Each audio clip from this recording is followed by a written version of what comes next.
Chaque mois, nous avons une conférence ou une exposition en particulier. Et regardez, prenez l'écho du musée.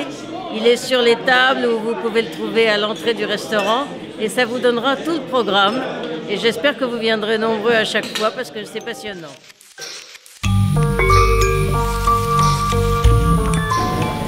Alors pour ceux ou celles qui pratiquent un métier dont le support est une matière première, le bois, le fer, la pierre, etc., devront se confronter à un matériau qui a ses propres codes, auxquels il faudra obéir et maîtriser avant d'avoir cette passion nécessaire pour pratiquer pleinement son travail, son métier. Je peux vous faire n'importe quel discours là devant vous sur un sujet d'actualité ou je ne sais pas. Dans le premier réflexe que vous aurez vis-à-vis de moi, vous n'aurez peut-être pas la vérification de ce que je dis. Vous donnez la tôle à quelqu'un à faire la vasque, il dit « Oh moi, t'inquiète pas. Tiens, vas-y, tape et fais la vasque. » Il y a une réponse immédiate. Vous savez ou vous ne savez pas. C'est cet apport de l'homme avec la matière. Il faut de l'apprentissage, il faut du temps, il faut... Enfin, les hommes là, qui vont discuter tout à l'heure vont nous dire ça peut-être. Auquel il faudra obéir et maîtriser avant d'avoir cette passion nécessaire, c'est ça. Ce que l'homme aura pu, le marbre le dira, ou le bronze ou la planche, et c'est là le langage immortel de nos bras. La passion, c'est une vraie démarche de valeurs professionnelles, de valeurs culturelles et de valeurs humaines, une forte inclinaison vers l'emploi que le travailleur aime, qui est importante à ses yeux et dans laquelle il investit du temps et de l'énergie. C'est la reconnaître la valeur du travail bien fait. Dans cette approche, il y a les mains. Prolongement du cerveau, les mains, source d'intelligence. Elles sont le prolongement du cerveau dans cet acte. Il y a bien une dimension intellectuelle. C'est pour ça qu'il n'y a pas à séparer l'intellectuel et des mains. Le chirurgien qui opère, il travaille avec ses mains, mais il faut qu'il y ait une relation très importante entre les deux. Quand on prend un marteau, on choisit le bon marteau. Quand on prend n'importe quel outil, autant choisir le bon outil. Bon, c'est le plus facile, le bois, mais si l'outil n'est pas affûté, on peut toujours taper. Donc il y a une relation très importante. Un acte de réflexion est nécessaire pour qu'il y ait une synchronisation entre le cerveau et les mains. La main représente notre capacité de prendre, de donner, de recevoir et d'exprimer. Quand on donne une poignée de main, je vois une dame là qui est dans le public, le matin quand elle nous donne une poignée de main, c'est une poignée de main. C'est ferme, c'est pas mou. La transmission. Alors la transmission, c'est important. Je m'arrête quelques instants sur la transmission des savoir-faire et des savoir-être. Alors bon, là, j'attaque un petit peu, mais bon, quand nous naissons, nous sommes des invités sur Terre. Nous sommes de passage, nous sommes des passants. À ce titre, nous avons le devoir de transmettre, de donner une part de nous-mêmes. C'est transmettre notre héritage. De plus, c'est gratuit. Imaginez un groupe de 10 personnes auxquelles vous enseignez quelque chose. Imaginez que ces 10 personnes et un jour 10 personnes eux-mêmes et on retransmet, ça peut être retransmis sans salaire. Et il y a des organismes comme par exemple le compagnonnage qui sait très bien faire ça, où de génération en génération on transmet des savoir-faire, en les améliorant bien entendu. Si on revient à notre cathédrale, bon, la charpente, le clocher, la flèche, ils se sont servis des ordinateurs pour refabriquer tout ça. Donc une certaine formation coûte rien.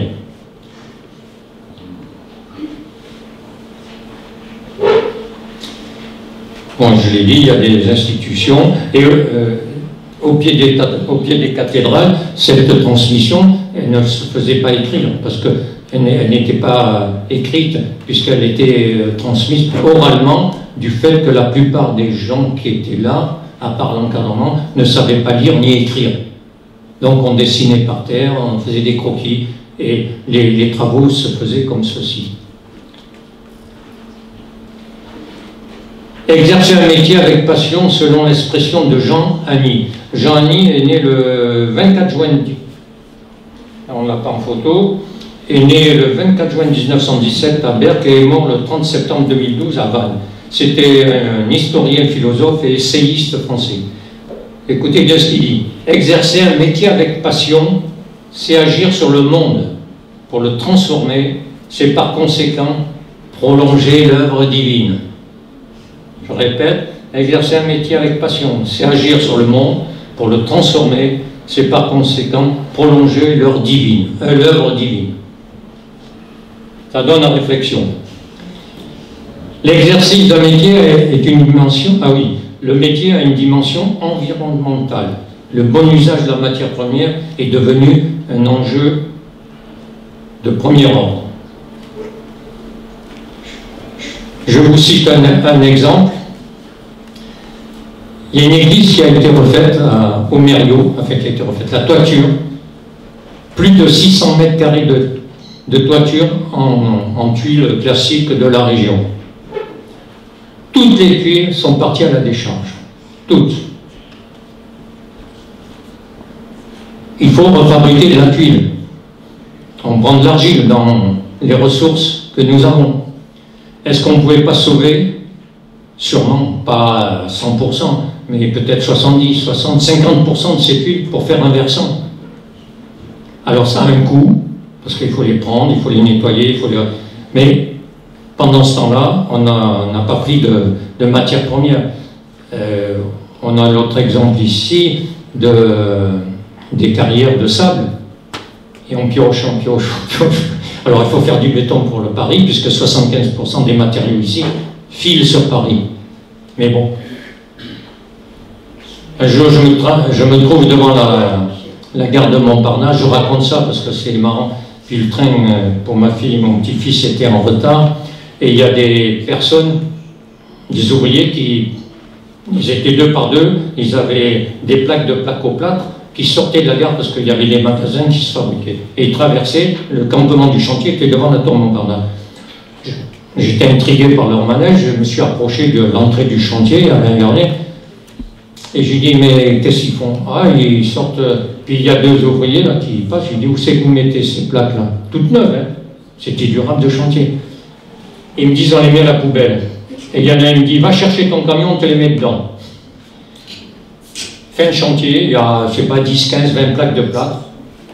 Alors, ça a un coût de les ramener, mais on les balance. Et on a un effort à faire dans ce domaine-là.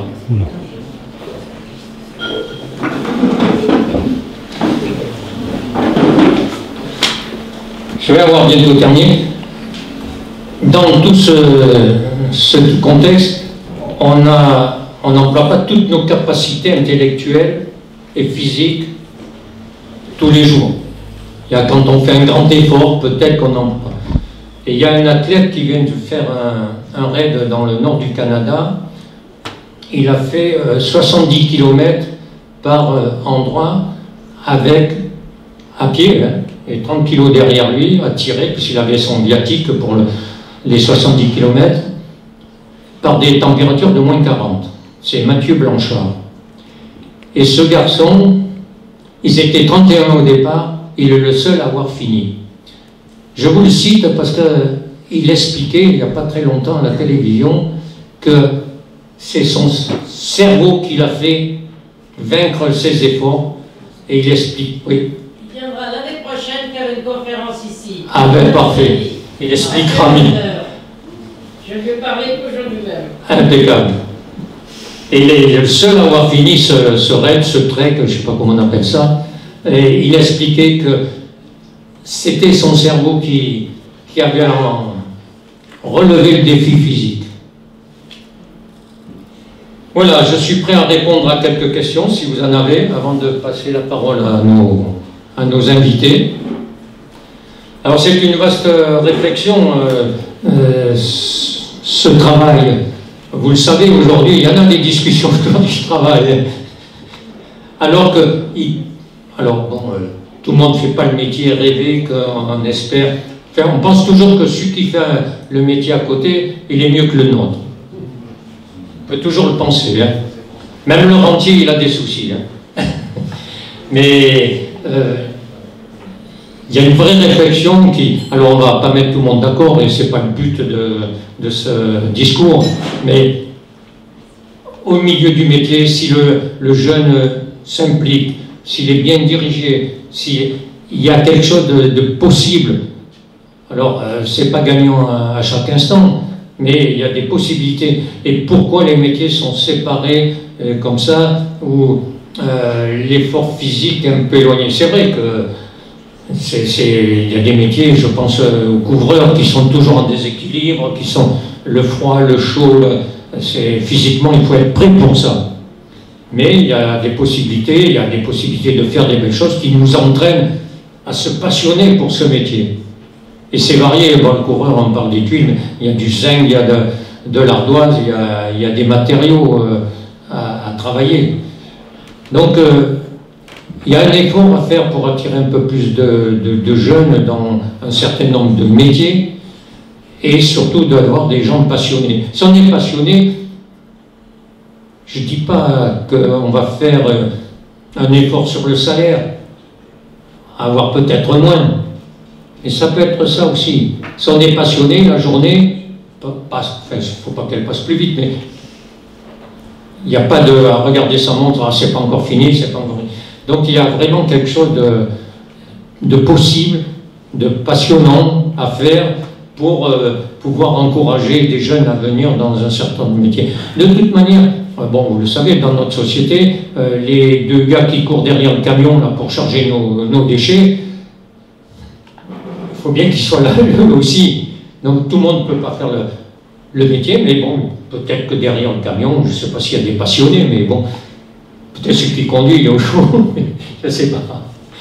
Alors voilà, donc c'est de la réflexion que nous avons, et puis la réflexion que Jean Ami nous dit, là, on continue l'œuvre divine. Bon, oui, on la continue. Et aussi, nous avons tous cette part de nous-mêmes à retransmettre. On a toujours quelque chose. Un gamin né, qu'est-ce que fait une femme, un homme, un couple?